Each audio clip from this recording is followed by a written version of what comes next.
I've got faith.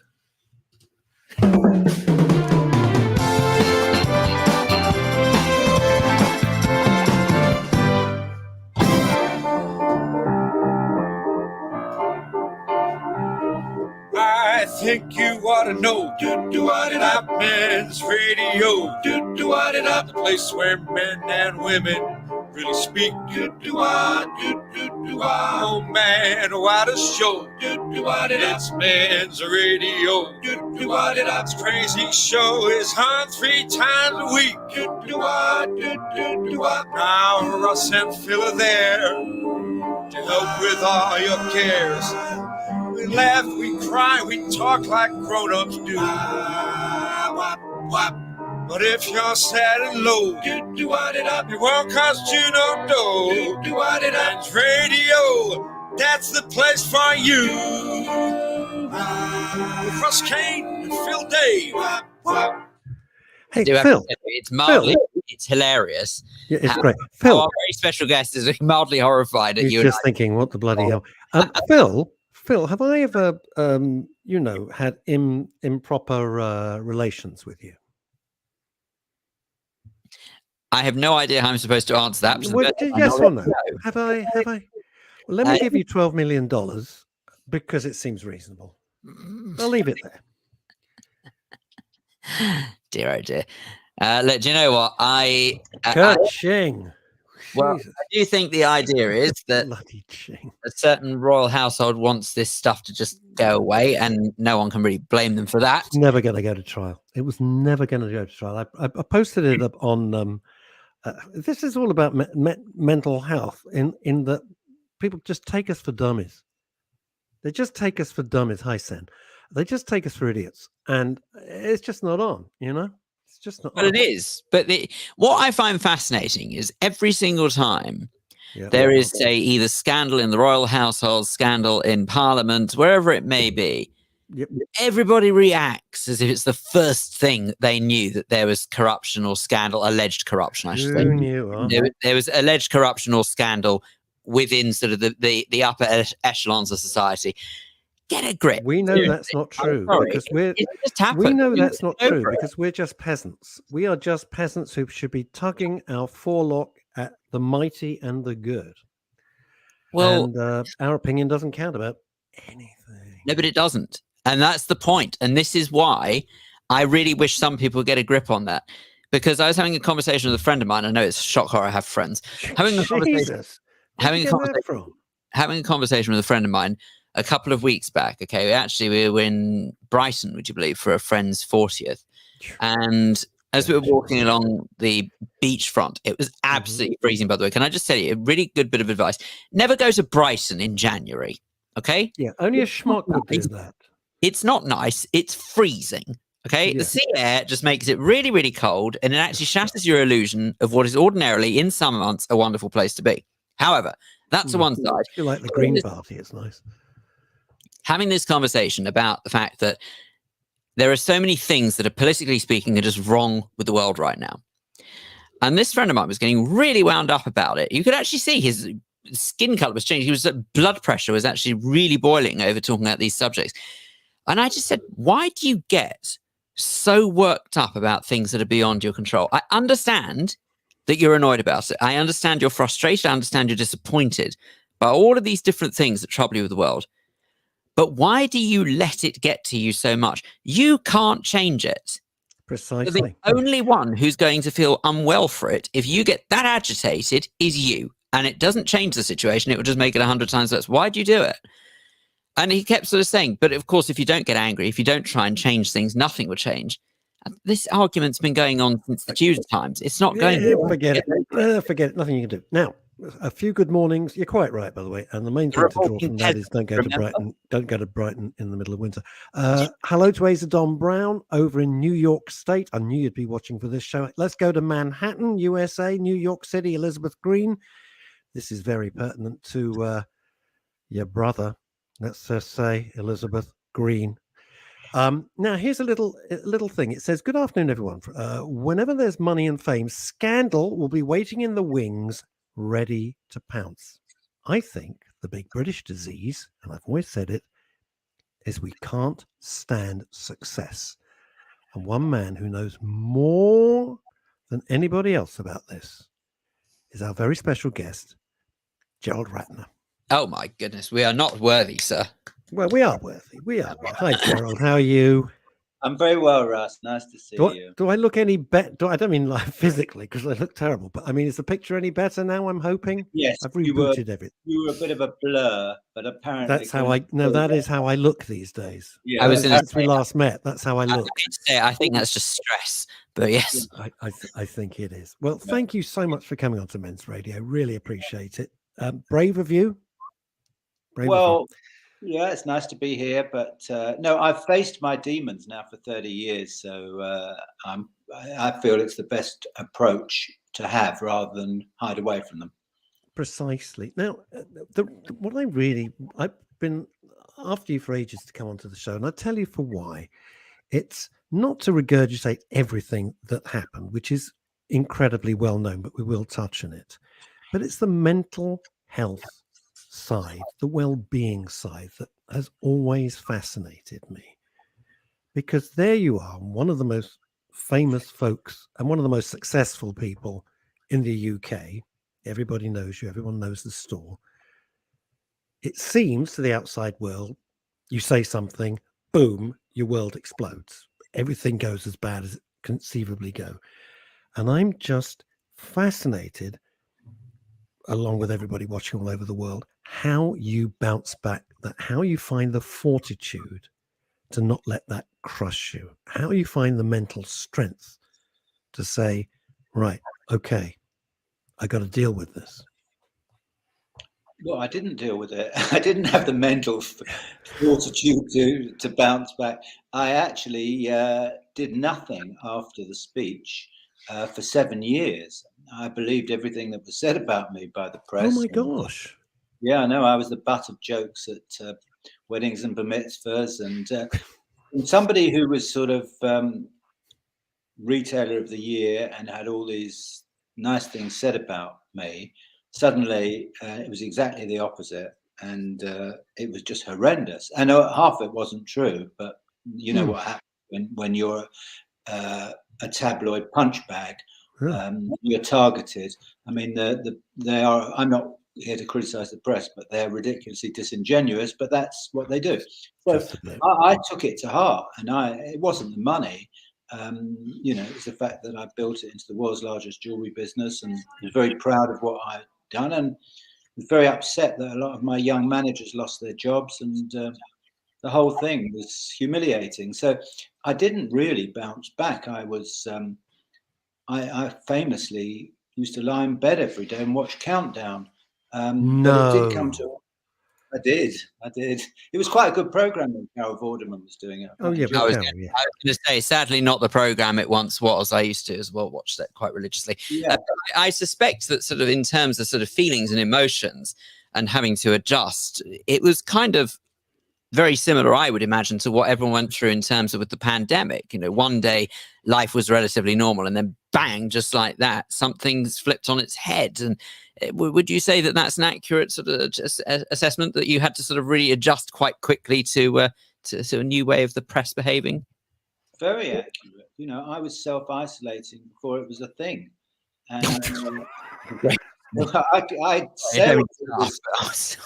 I sailed through this pandemic. You know, it was nothing to you, right? It was nothing. It was a couple of years. It's nothing like the 7 years that I'd served before. So it wasn't a problem to me, and I learned to be fairly resilient. But I think it is a good analogy, the pandemic and what I went through. But I would like to say that I did, Russ, eventually, as you know, bounce back. And sometimes you need to give you a kick up the backside, and that's what my wife did. Because I, as I say, we built up debts, and I hadn't had a job, and I was just lying around feeling sorry for myself. And she threatened to throw me out unless I went out and got a job. And that's when I started up a health club, because the one thing that was giving me some sort of relief and making me feel a little bit better was the cycling, which I still do to this day, 25 miles a day. So I did try the pills and all that sort of stuff, but they didn't work. I'm not saying there's anything wrong with them, but it didn't work for me. It was the exercise, and even now, you know, we've had a rather difficult week because as you can see from my room, when we've got nothing in here, because it's not because the bailiffs. I just thought things were bad, and as you said, the bailiffs have been round. I didn't want to say anything. You see, I have more faith in you. I just assumed that you were a minimalist. That's all. But no, we've got loads of clutter normally. But the fact is, we're moving house tomorrow, and the lawyer, the solicitor that's dealing with it is an idiot, and he mucked up. a terrible. I'll use a worse word, but it's on live radio. But he. So we've had a lot of grief and aggravation. But what I do is I just get on the bike, cycle, or go for a long walk, and suddenly I feel a bit better. You know. Do you think that is that the endorphins kicking in, as they say, and all the rest of it? Yeah, because you're sitting at home or sitting in the office and you're feeling a bit depressed and a bit low. And I suppose it's the equivalent of having a whiskey or something. You suddenly feel good, but this is a lot better because does you good, and you know, you don't get hangover from it. So it's I know everybody says this is the solution to stress and anxiety. Well, the reason everybody says that, because it is. It's very simple. And the more you do, the better you feel. I used to cycle in the morning. Now I've added an hour and a half's walk in the afternoon. So, wow. You know, every time I'm feeling a bit low, and also I get my best ideas when I'm out there. I don't get my best ideas when I'm sitting in the office or I'm sitting at home. People are firing questions at me. I get my best ideas when I'm out sort of on my own. And do you have a set route, or do you just it just go wherever the so to speak, the wind takes you? Well, I'm very lucky that I live in Cookham on the Thames Valley. So I've got lots of very, very scenic. And I do believe that, you know, I like to be out in the fresh air rather than being in a gym. Yep. So I have a different route every day. So I've got 7 different routes. Some take me to Henley, some take me to Windsor, some take me to Marlow, some take me to Beaconsfield. But they're all... you know, very, very scenic routes. I listen to my music, and it's a very nice way to start the day. And that was something I didn't do when I was running a public company. It's weird you say this, because I haven't been able to get out for a couple of days. I've been knee deep in writing the book, plus the weather has been disgusting. Yeah. And if you're watching this from New York and New York State, and also our friends over in Germany and France and everywhere, it's just been pouring. So I haven't been able to get my walking in, and yeah, it affects you badly. But this morning, first thing, I was out walking, feel better straight away. Really very interesting. Yeah. Now, getting back, there's so much more to discuss, but getting back to when everything went horribly wrong, is a question I've always wanted to ask you. By the way, we have a rule, excuse me, on Men's Radio. It's not the BBC. If you don't want to answer the question, just don't. It's fine. It's not antagonistic. It's not an interrogation. It's a chat. The comments you made, doesn't matter what they were, the comments you made, were they off the cuff, or had you not already said it in Birmingham as part of the script? It was like part of the gag. Well, you're quite right, Russ. I said it originally when a journalist from the Financial Times came up to see we just bought H. Samuel, and she came to see our warehouse up in Birmingham. Quite right. And she was looking around the warehouse, and one of the buyers brought down this sherry decanter set, which was about $9.95, and it came complete silver-plated tray with 6 glasses. And I couldn't get over the fact it was at such a low price. And she said to me, "How can you sell that at such a low price? It's $9.95 for all of that." And I said, "Because it's crap." And she then put that in the Financial Times the next day, and nobody thought anything of it. No, that's the thing. It was a standing joke. In fact, Goldman Sachs gave it as a prize to their top salesman as a joke, and nobody thought. And even the Sun reported it eventually, as Gerald was well known for his gags. So when I went to the Albert Hall in 1991. I didn't originally have any jokes in it, but somebody said you should add some jokes. Thanks to them. That went well. Yeah, exactly. So I said, well, the joke that people found funny is that sherry decanter one and the prawn sandwich one. So they said, put that in. So it was put in at the last minute. Of course, you had to send an advanced copy of your speech because it was at the Institute of Directors at the Albert Hall to all the press. That was what was done. Because it was a big occasion. I mean, one of the other speakers was President de Klerk, who talked about apartheid, but that wasn't picked up in the press.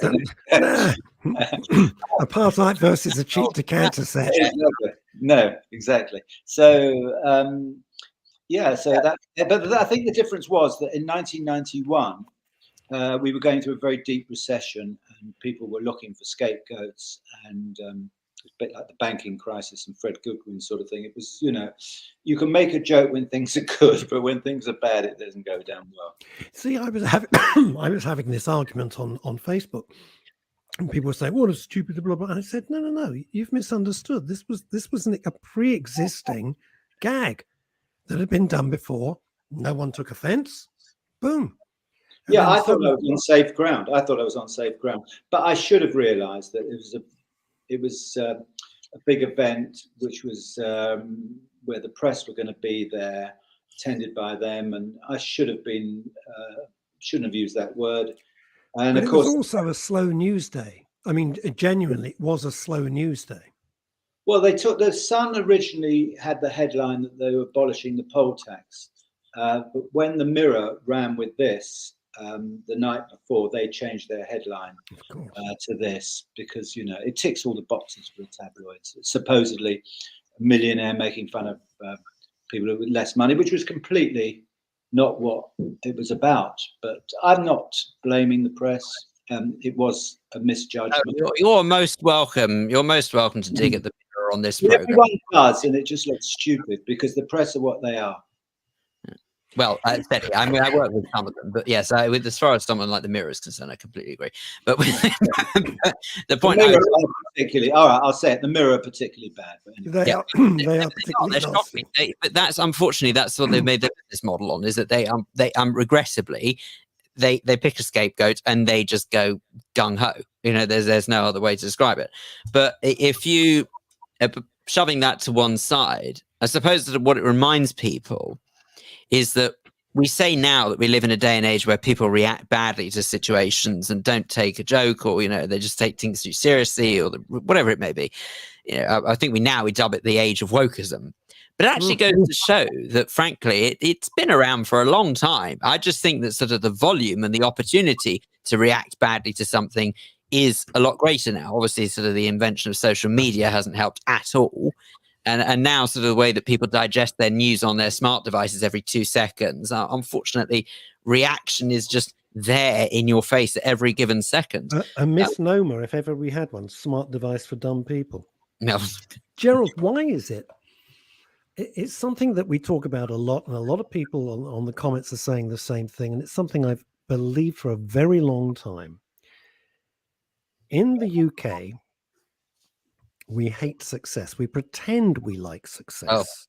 But I think the British hate success. In America, if you do what, I don't know about now under Biden, etc., but in America, they love success. They love someone who's dragged themselves up from their bootstraps. That's great. The guy leaves the factory gates in a brand new Cadillac or whatever. I'm going to be that guy one day. And the guy leaves the factory in a roller in the UK. I hate that guy. And that's a kind of very crude way of putting it. Why is it the British do this? Especially they build you up like you're fabulous. We see it time and time again. And they just, the slightest, tiniest chink in the armor, they can't wait to destroy you. Then when you're down on the ground, oh, what a wonderful fellow he is, really. As I say, don't you think it's every time? Hang on, don't you think it's worse than that? Is that, and I think you sort of alluded to it already, they champion an underdog. So when you're down in your luck, they build you up, and then they punch you down again. And that's what I can't stand. Yeah, I mean, you're absolutely right. I had 1,000 shops in America, just over that in the UK. Not one little cutting was written about this speech. I was high profile in America. Nobody wrote anything negative or anything. I think there was something that was in Newsweek or something like that, but it was just a bit of fun. None of this tabloid nonsense or anything like that happened in America. So there's no question that is, a different mentality. And, one thing I did learn from having shops in America and shops in the UK is the countries are totally different. They bought totally different product. They were different people. They might speak the same language, but they might as well just live in igloos because they were completely different to us in every way, But, coming back to why we build people up and knock people down, and we love to see them falling. We're not all like that, but I think there's an element, and you see it on Twitter particularly today, where people are upset with their own lives, basically. And they feel in some perverse way that if somebody else suffers, that sort of levels the playing field with them. Of course, it doesn't make a blind bit of difference to them. No. But somehow, if somebody's a multi-millionaire and they've come down to your level and lost it all, well, that's great, because there's no longer that differential. It's a ridiculous approach. And I think that all this negativity is more to do with the person that is spreading it than anything else. Because I consider myself very lucky that I was brought up in such a way that led me to believe jealousy is one of the most vile emotions. It is. Most vile emotion, and you just have to fight it, no matter what. Even if you could be as envious as you want of somebody, but number one, don't let them see it. And number two, fight it, because it is not a good emotion to have. Most other emotions are fine. You go through happiness, sadness, or whatever, you're there for a reason, but not jealousy. And I can't. It's a waste of time. It's a waste of time. It achieves zero. Taught that, and how so few people seem to have been taught it. It's very odd, because people say to me, Gerald, aren't you envious of so and so? And I go, no, I revel in their. I genuinely revel in their success. I don't have a problem with it. For 20 years there I was as Chris Tarrant's sidekick. I know what I was making, which thank you was very nice. He was on a fortune, and fated, and people said, aren't you? I said, you really don't understand this. I'm thrilled to be here. I'm excited to be here. I love what I do. He's fantastic. We've become friends. This is all about you. It's not about me, how I feel. I was very content, perfectly content for 20 years. Didn't bother me. I got it. Yeah, well, you're absolutely right. And I don't want to sound too sort of schmaltzy, but actually the key to it is to enjoy yourself, get pleasure from life, like we were talking about walking, which costs absolutely nothing. There's no guarantee that, all the helicopters that I had and the private jets and all that actually give you a lot of pleasure. It'd be nice if they did. But so the thing is that this anti-capitalism and hatred for people who is misguided, because you can be perfectly happy without all that. I was listening to a woman yesterday who used to go shopping every day down Bond Street and then go to expensive restaurants. She lost all her money. She now goes for a walk with a flask of soup and a sandwich, and she's a lot happier than she was. So it's the key to it is being happy with less is actually totally. A great thing to achieve, which I did for quite a while, because I had those 7 years where I didn't have anything. And when I made the money back, albeit nothing like the size of my original business, I really started appreciating it. Well, I think it just boiled down to being grateful for what one has and not ungrateful for what one doesn't have. Surely that's a better way to behave. If an individual is grateful for, even if it's something small that they have got, rather than look on and think, oh, I wished I had that instead. I feel that sort of the feelings, the emotions are much more palatable if I'm grateful rather than if I'm ungrateful. Well, you see these programs like, I don't know if you've seen this program about Dubai, and it's just awful. It's everything that is awful about life. And those people who have got so much, but you can see are not happy because they just want more and more and more. And then you watch some program with somebody hiking up a mountain in, boots and stuff like that, and they're just infinitely more happy. So that's just the way it is. That's my experience, because I've experienced both sides of it. And it is, I'm not against money. I think it's fantastic to make money, and I admire people who do. But it isn't the be all and end all to making you happy. It isn't the solution, which people seem to think it is. It's really interesting. You talk about Dubai. My daughter's gone off to Dubai for a quick holiday. And is sending me pictures. And yesterday, when it was absolutely pouring with rain, I'll clean that one up. When it was pouring with rain, I'm looking out the window. Then I'm looking at these pictures. It was like, oh, okay. But it doesn't make you happy. It's interesting you say this, Joe, because Phil and I had a regular guest once a week, some time back when we were kicking off, when we had the studios pre-lockdown, who had on the outside, I'm not going to say who, everything, absolutely minted, and the whole life revolved around very expensive restaurants and the latest crazy fashions and jewelry. And this particular person was so miserable, was so unhappy. I've seen it so often before. Self-gratification. It doesn't work. It's actually, annoyingly, I would love it to do that. We'd all love to sit at home and eat chocolate all day, and that will make us happy. But it doesn't. It's actually doing things for other people that make us happy. This is a new viewer listener, whoever it might be. It says, lost everything. Regular suicidal thoughts, but I'm not jealous of a single person. There's no space in life for jealousy. You're obviously using a pseudonym, whoever you might be, but totally agree. Totally agree with that.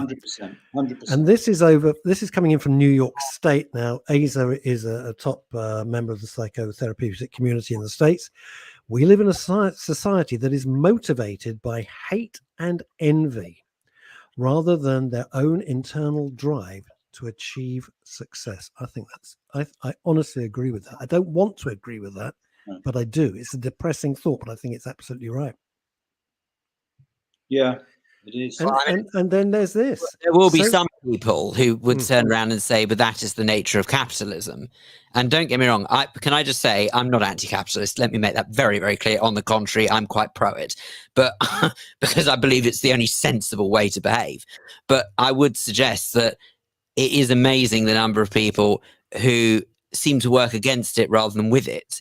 Again, boils down to a system that is so inherent, something you can't change just by whinging about it. Get on with it. Just accept it and make the most of life. Do you know what? I just think we're only here once. Well, most of us believe that. And if we are, then I'd rather enjoy it. I don't want to spend my life being bitter about it. Yeah, but you see these things on Instagram, and Russ, I love Russ posts on Facebook. They're brilliant and very funny. But a lot of the time, these posts are complete and utter. I was going to say word beginning with B. No, you can say what you like. We're uncensored. It's fine. It is bollocks, and I tell you why. Because when I post something, I don't post that I've got a cold in bed and I look terrible. I post when I'm in the south of France having a cigar or something like that. Precisely. So that's what it's human nature that you do that. But the problem with that is that people it does, and I can understand when we were talking before about being jealous of stuff like that. But there is, as you were saying, you were in the pouring rain and somebody else is in Dubai or something like that. And it does, and I think this does, we've had this huge growth in anxiety and mental health. And I think that all this peer-to-peer pressure, which is generated on social media, which is actually not accurate, is got a lot to answer for. It's interesting. Now, look, this is a chap who I know personally. We're on Deluxe Radio, and about something like we hit 67,000 people just on this guy's channel last week. David Wimble said, Gerald comes from the old school. Build it and they will come. Sell, make some money and reinvest. The new influencers do not know the real world. That's because they're not actually selling or making anything. No, influencers. What does that mean? You and I are dinosaurs. I was watching. I know that we are. I was watching this program on Tesco and my hero Jack Cohen. I mean, he just started off with a stall and he just said, "I'm a trader. I sell and I buy, and that's what I do, and nothing's changed." And he started Tesco, and I really admire somebody like that. I really do. Actually, what do you make of these? They're sort of rather crudely dubbed influencers, but let's say digital millionaires. So these people who, for some ridiculous reason, have a following because they know how to talk rubbish. And I say that as someone who talks rubbish for a living. And I do not have millions of pounds to show for it, but they have sort of millions of followers as a result of it, and living what can only be described as the most luxurious of lifestyles purely because they posted a photo of a pair of trainers for somebody. What do you make of people like that? Firstly, I mean, I don't begrudge anybody that makes any money. I don't turn around and say, oh, it's disgusting, they're earning all that money. I think good luck to them. That's great if they do it. But I do think it's a bit ridiculous when you get something like the Kardashians with Kim Jenner, is it? I don't know. I never watched the bloody thing. Makes 12, is a billionaire that she's made from Instagram. You know, I like to see good in everybody, bar Adolf Hitler and the Kardashians. I mean, I don't get it, you know. I hated it when the Kardashians invaded Poland. Bastards. I just think it's a very sad reflection on all of us that is they are so popular. No, you as a retailer, listen to this. Listen to this. Last time I was in LA, right, and this puts the people, especially me. I put my hands up, take the piss out of them all the time. But I needed some bits and bobs, so I went to a mall in LA, right, and there's the most gigantic queue. I mean, you know the size of these malls. They are huge. They make Brent Cross look like a corner shop. They're gigantic. This queue goes. So I said, me being me, I go up to one of the folks. I said, are you queue? Is this the queue to get in? No. This is the queue just for the makeup department.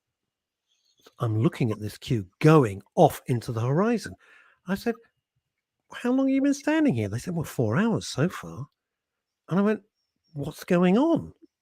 Right, this is completely beyond my comprehension. They said, well, Kylie Jenner is in there with her new lipstick. And they're saying this to me like that's supposed to be the answer. And I'm just going, this is why these people are they're not millionaires, they're billionaires. There's a queue, the likes of which you could never see in the UK because we haven't got anywhere big enough. They're standing in the boiling sun for 4 hours to get a lipstick and meet Kylie Jenner. There you go. But the flip side of that is that I heard about this woman who lived in a council flat in Glasgow, single mum with a child, and she saw Posh Spice with a pair of Chanel sunglasses on the front page of Hello, and she went out and bought them for 139 quid. Oh. And, you know, she can't feed her children because we've had this celebrity, ridiculous sycophanticness in LA for years. And now with social media, it's coming over here. It's not healthy, but, you know. It's not healthy at all. It's very, very unhealthy. Here's a very interesting question. This is coming in from Manhattan. You know this person's relative. I'll leave it at that. I can't say more. Elizabeth Green, would you say life is better now?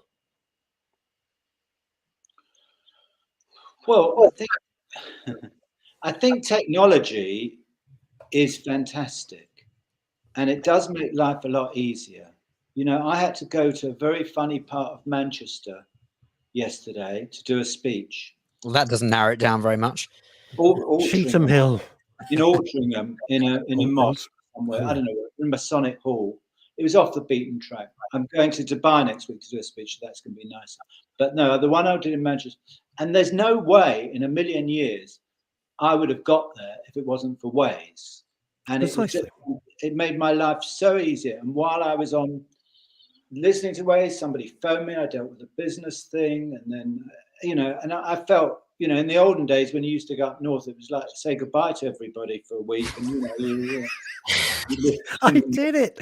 Sitting there with a map on your lap at 70 miles an hour thinking, I'm going to die. I don't know where I'm going, but I've got to keep looking at the map because I'm on a motorway. It was ridiculous what we had to put up with. So, you know, and you go on a train now, it's a pleasure. So it's a luxury. So, you know, I embrace technology. I love it. I mean, look at this now. We wouldn't be doing this now. We're having a lovely chat. Can I just say, I think to be fair to Elizabeth, though, when she asked, is life better now? I think she means, do you prefer your life now or did you prefer it back in the day? Well, I'm going to sound extremely negative now, but a lot of people of my age say that, it's not, they say it's your golden years. I don't necessarily agree with that. No, I don't think it is. I think that, you know, your best years are sort of perhaps, you know, 30s and 40s, and you've got, you know, got your kids around you and stuff like that, and it's just a different thing. I mean, I'm not complaining about my life, and it's changed dramatically, but I've learned now that I don't need to impress anybody. It's taken me 72 years to do that, and you feel a lot more comfortable in that situation, that you don't need to see the latest film, you don't need the big car, you don't need a big watch, you don't need all of that. And as we were talking before, all that pressure of wanting all of that makes you unhappy. So I don't have that. So, it does make you happier when you get older, I guess. But is life better now? People always say, well, life was better in the olden days. But I don't. I think that's what you make of it. But it was more. I'm going to just go out on a limb because Phil's nearly 10 years younger than two of my kids. So put it into perspective. I know, go figure. It's when you get older, you get more concerned because you can, with the best will in the world, see the finishing line. It's a horrible, I'm very aware of that. I'm very aware of the clock ticking, and I've got a lot of things that I want to do and try and achieve, not for financial gain, because I want to do it. It would make if you don't mind me saying, if you're that psychic, I have the lottery numbers, you don't know where the finish line is. It's a statement. Well, it's not going to be when I'm 150. So I had a better, Gerald and I would say that when we were in our 30s and 40s, you could think that it was a reasonable way away, but taking an average of a lifespan, you've got to be realistic about these things. So we don't have infinite time. That's all I'm saying. If you live into your 80s and 90s, you're not going to be sort of having a lot of exciting relationships with women and you say that, Gerald. I don't know. You say that. We can live in hope. Rupert Murdoch. Steady, he's my boss. Now, can I just point out, are you the kind of person who, would you say that you're the kind of person who has regrets? Do you ever regret anything you've done, or would you not change anything if you given the chance? Well, I would love to say to you that I have no regrets and there's no point moving on. But yeah, I think about that speech every day, because it was a life-changing thing, and I lost all my money and it totally changed me. Now, there were some advantages with everything that happens that is bad. I know people won't believe that when they're sort of lying in the gutter or whatever, but there's always a flip side to it. And, I now do, as I say, I'm going to Dubai next week. I did this thing in Manchester, talking about the speech, doing a speech about the speech, which I really enjoy. And I get a lot of pleasure. It's very cathartic. And it's something that I would never have done if I hadn't made the speech. It's very, as you know, Russ, it's very pleasurable to get on stage and make people laugh. It gives you, it's a unique feeling, which I never had. I mean, that's how I got into trouble in the first place, trying to do that. But the fact is that I'm also cycling, I've got time, and I've also learned to appreciate things. And I say, I don't want to get too cheesy, but I didn't appreciate it all the first time around. So even though I have those regrets about what happened, there's an enormous flip side. And somebody actually once at one of my events said, do you regret saying what you said? And I said, that's the most stupid question that anybody's ever asked me. But come to think of it, I don't know if I do now, because I've learned a lot of lessons. I've learned how to be happier and appreciate things more and understand what is important in life.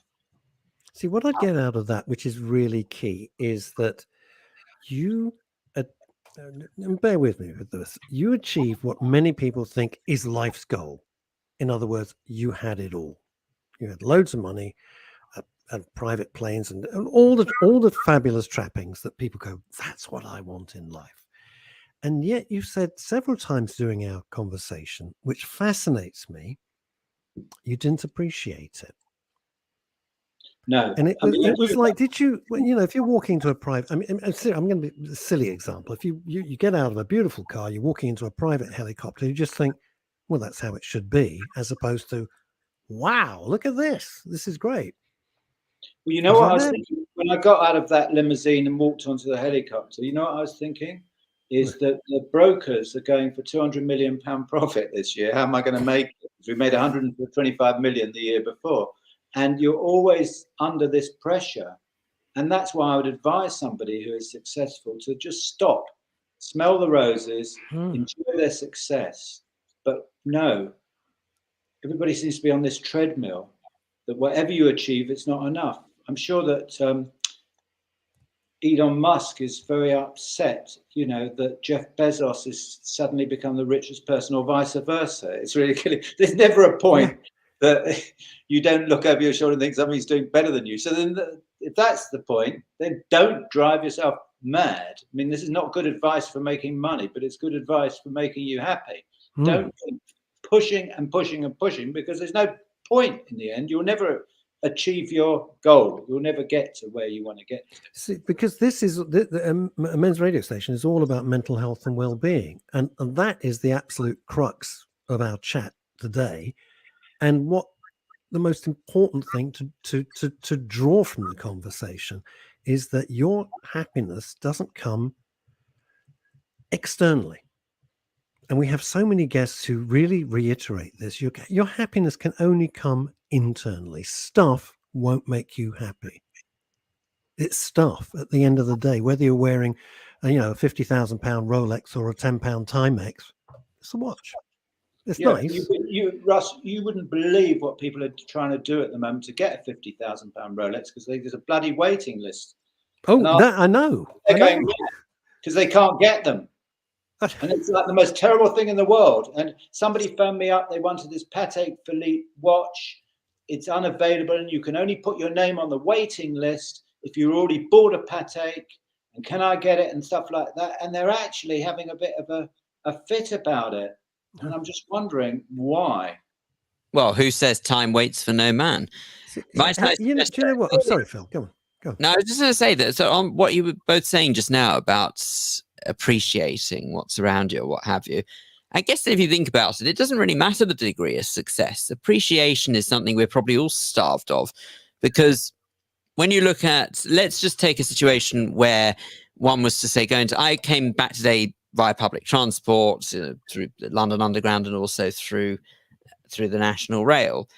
But let's look at a country that maybe doesn't have a railway infrastructure, and they have to get around by, I don't know, I'm using an extreme example, maybe a donkey or a horse or something like that. If one was to start sort of going to those countries and that's the way to get around, I bet you anything sort of if we're stuck in the middle of the transport network, we'll very happily complain about it and get very upset about the way it doesn't always function properly, but then go to another country where it just doesn't exist. And then suddenly we may appreciate it. So it is kind of true. We don't really necessarily appreciate what we've got until it's not there anymore. It's 100% true. And it's a sadness in a way that we don't. I mean, I do now enjoy going on the London Underground all the time. I love doing that. What I didn't like was sitting in the front seat of the Bentley, being driven by a chauffeur, sitting in traffic. I know it sounds ridiculous, but I'm my own person now and get it. It's much quicker, by the way, going on the Underground. It's much more enjoyable than putting on this nonsense and then, arriving in a room and everybody's looking at you because they think you're a big success and you have to put on this show the whole time. And it's lovely to be just anonymous and to sit on the train. People still do know me to a certain degree, because I got on the train the other day and I asked this person whether it's the right way to Charing Cross, because I still have not grasped the Underground properly. And the guy opposite says, "No, Gerald, you're going the wrong way." So I was quite shocked by that, a bit chuffed. So I realise now, as my wife keeps saying to me when I walk around cooking, you have to behave because people know who you are. Is that a stress? Is that a stressor? Well, I'm in a situation where I don't know, because of the terrible thing and the terrible press and how unpopular I became. I don't know now whether I want people to know me or I don't want people to know me. So when I do my speeches, it turns out that everyone over 35 knows who I am and everyone under 35 doesn't know who I am. So I'm almost, when you go on a wet night on a Tuesday wet night in Wigan and do a speech, in a way you do want people to know who you are, even perhaps for the wrong reasons. So that goes back to that old saying that not all publicity is good publicity, or whatever. Yeah. Tell that to Gary Glitter. Tell that to Gary Glitter, as I always say. Or what about Prince Andrew? Here's the thing. This is amazing. Elizabeth Green from New York saying, I knew someone who flew to Toronto to buy a Rolex for £180,000, wanted to be my beau, not my sort of person. Elizabeth, when you come to London, we have to have a conversation. Just putting it out there. If it was Toronto, it's probably dollars. Fine. So, do you know what you were saying, Gerald, about somebody driving you mad about a Patek Philippe, and this is the most important thing, and they had to have it, and now they're getting into a complete bait because they can't get it, blah, blah, blah. And if people are listening to this all around the world think, oh, that must be a one-off. Let me tell you something. A friend of mine is a sports agent, has an enormous sports agent. I mean, huge. I apologize. You're right. Pounds. I'm sorry. £80,000. Huge sports agent, so looks after all these footballers who are paid a king's ransom per week. They had to have the greatest Italian sports cars, obviously. And they would not wait. These guys, and how old are these guys? What are they, 20, 21, 22? 23 tops, right? They wouldn't wait 2 weeks to get the latest, greatest, so it's better than their mate. They'd have to pay over the odds. And I'm talking about a difference often of 40, 50, 60,000 pounds. And here's everybody around the world watching the show, listening to the show, thinking, God almighty, I'm not going to make that in several years. But it made no difference. These people get so obsessed with stuff.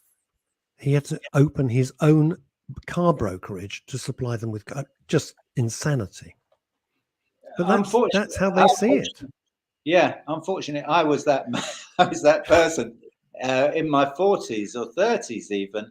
I remember Mercedes 350 SL, the new one coming out, 450 SL, and there's a waiting list of a year, so there's no problem. I got hold of somebody and paid 10 grand over the odds or whatever it was. It's a lot more now because I had to have the latest car. So I it's all very well me criticizing these people. I was guilty of it. And only now when I look back, I realize how ridiculous it was. Can I ask you a very naive question? And it's genuine. I'm not being faux with this at all.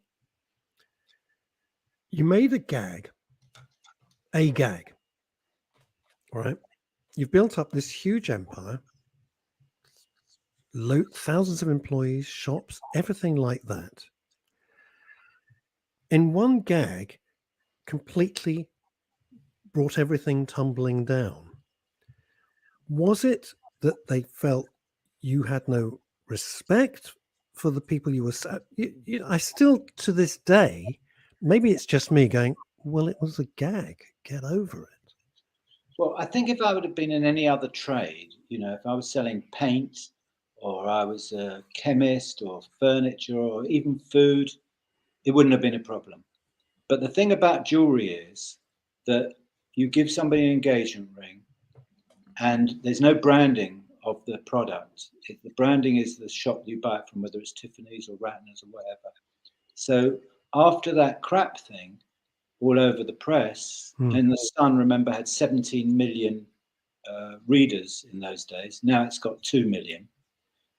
There was no social media. So it was enormous. And the crap stuck to the Ratner's brand. So nobody, because what isn't one different diamond ring from the next? It's really, where you bought it from, whatever. And nobody would get down on one knee and propose to their fiance and say, this ring's from Ratner's, because all jewelry is all about prestige. It's all about the brand, just like Armani or Gucci or something like that. And that was destroyed. That was destroyed overnight. And then they discovered that I owned H. Samuel. And that was then destroyed. Then they discovered that I owned Ernest Jones, and it went round. That was it. The fact that I never said it about my jewelry, one item, is irrelevant. And I accept by implication, if you call one of your items crap, then people assume every crap. So the answer to your question, Russ, is I think it was because of the nature of the fact I was in the jewelry business, that it went toxic and it had this stigma to it. And not everybody, you say, there's some people that ignored it and carried on buying. Mm. But in your business or in any other retail business, if you lose 25% of your customers, you go into loss. And that's what happened. Our sales didn't go from, £2 billion to zero. They went from £2 billion to 1.4 billion. But that was enough to make us go, instead of the £200 million that we got forecast for that year, we missed it by 300 million because we lost 100 million quid, because that 600 million of turnover cost us 300 million in profit. So that's what happened. There was enough people that put off. Curious when you say about how the crap will stick, so to speak, to the brand, because I was reading an article in preparation for speaking to you today that's from April last year, and the headline on that, I'm sorry, shock horror, it is from the Mirror. I mean, what more do we expect? But it says, in inverted commas, Mr. Crap, Gerald Ratner battles back after losing everything to be millionaire. And you just think, oh, all of this time later, you still won't let it go, will you? Well, 30 years old. Yeah, the Mirror came and did an article, and it was the most fantastic article. They said how I battled back, become a multi-millionaire, built back the health club and an online jewelry business. And it was the most fantastic article. But then the person who writes the headline decided to say Mr. Crap battles back. And then I said to the journalist, thanks for that. He said, well, we don't do the headline, somebody else does. Sadly, that's true. But it was a fantastic article, but the headline, most people only look at the bloody, when I read the paper, I only look at the headline, I don't really bother with the rest of it. So it was a bit of a disaster, but that is the story of my life. And I, and there's no point in moaning about it, because I'm not about it. Now, there's a big question that I need to ask you that is important. Do you have lights on your bicycle? No, I don't wear a helmet either. I'm not great. Russ, you're asking the wrong person for safety. I don't wear a helmet. I listen to music, and I don't. Please tell me you don't go out at night without lights, please. No, I don't. Thank you. No, I know that is ridiculous. I have seen that, people cycling along. It drives me crazy. I know. Well, listen, I annoy people on my bike, but that's the whole point of cycling. It's like smoking a cigar. We both know about that. The whole point of smoking a cigar is you're trying to annoy people. That's It is quite extraordinary on the rare occasions that I light up, the number of people who say, oh, the smell of that. Excuse me, don't you smoke cigarettes? Yes, but they don't smell. I think you'll find they do. Well, my favourite, Gerald, is always, do you have to do that? No, but I'm choosing to. Go away. I remember years ago in Soho, there was a tiny sandwich shop in Frith Street. In those days, of course, you could smoke. And Terence Conran walked in with a big F-off cigar. It was bigger than the sandwich bar, and he walked in puffing it, and he was totally oblivious. That's what he was like. He totally oblivious to everybody else's feelings. And there's something you have to admire a bit about that, especially in our woke life that we live today. It's quite nice to. If people want to be annoyed, well, then you might as well annoy them. Oh, but everyone. They can't wait to be annoyed. They can't. Everyone's gagging to be annoyed. Yeah. Well, then I will do that for them. Was there a point? I'm not going to read the whole thing out because it's under a pseudonym. But was there a point when you were in danger of actually losing your home? Through all of this? Wow. I had a mass amount of debt, and I had no income coming in, and you can get quite good locks on the gates to stop bailiffs coming in, which was quite handy in those days. So it was a scary time, absolutely. I did pay a huge price because my shares were £4.20 before the speech, and they went to 2p. Oh my God! Yeah, and then about 3 months after I lost the job, I got a tax bill for £1 million on those shares because I had some share options that I said, but they're worth nothing. They said, yeah, but they weren't when you sold them or whatever. When you converted them. So yeah, I was in a really, I'd take the kids out of school, and I had absolutely nothing.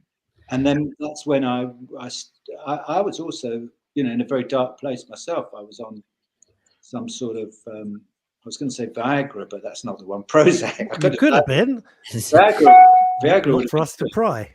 As we hurtle towards the top of the hour and towards the end of the program, what would you say from memory is your lowest point, and what would you say was the highest point for you? Well, I think the lowest point was that I was walking one of my children in the pram in Hyde Park, and I just looked at the Sunday Times, which I was getting a lot from the tabloids, and suddenly in the Sunday Times, I was getting this crap thing, and Mr. Ratner, and what an idiot I was, and I'll never get employed again. And I thought, I remember just walking by the Serpentine, and I thought, how the bloody hell did this ever happen? It was just absolutely ridiculous. Over the most stupid joke, and I just felt like daggers in my stomach. And then the best time was after 7 years of losing everything, was actually starting the health club and sitting in a porter cabin, signing up members, thinking, I'm back in business. Okay, it's nothing. I'm in a porter cabin. I'm not in a big Mayfair office, which I was. I'm in a porter cabin, a car park, but I'm a lot happier here. And I sold that gym, 2 years later, £4 million. And wow. It was great to start all that from nothing and to come out with that at the other end. So that's my best and worst moment. Hey, I've got news for you. We're 3 years on with Men's Radio to think we're worth 4 million. Well, the good thing is I didn't have to pay any tax. When I phoned up my accountant, I said, how much capital gains tax do you have to pay? They said, nothing. You've lost more money than all our clients put together. I was quite chuffed by that. If ever any cloud had a silver lining, that must be it. Do you know what? I think there's probably only one note to finish on, if we may. And actually, it came from, I don't know whether you read it out, Russ, so forgive me, but I'm going to say it again just in case. It actually comes from Russ's cousin, Fran, who's listening with intense. And she says that I haven't got it written. Unfortunately, I've lost the comment, but I know word for word, he said, all that matters is health. It's true. Yeah. It's absolutely true. Gerald, thank you so much. It's been absolute pleasure. Really, really. And judging from all the comments all over the world, everyone's loving it. Thank you so much. We wish you well. Thanks very much. You're an example of what can be done, and never give up. That's true. Just never give up. Bless you. Safe riding. And I look forward to having a very large Havana with you in the not too distant future. We'll have a whip round and buy you a helmet. I'm no longer smoking Havana. I'm now smoking Nicaraguan because they're a quarter of the price. You should try them. I do New World as well. I hope Lawrence Davis didn't hear that. Anyway, there we are. Bless you. Take care. Bye-bye. Bye. Farewell. Fantastic. Absolutely terrific. What a tremendous fellow. Never quit. Never give up. No. That's the thing. And in an hour, he didn't learn my name, but it's all good. We'll live with it. Well, look, Barry, it's all right. Barry, you see, that's ego speaking. Totally. That's just a rampant ego speaking. I ever suggested I'm not egotistical? When have I ever said I'm not? I know I am. No, it's weird, isn't it? My universe. I just don't roll like that. I don't give a monkeys, but it doesn't matter. Elizabeth Green, thank you. That must have been resonating hard with you in New York City. David Wimble, I'll phone you later, but because we've got lots to discuss. But thank you. It says, great guest. Well done, Russ and Phil. He knows your name. Would love to listen to Gerald all afternoon. Yeah, didn't you know it's all about Phil?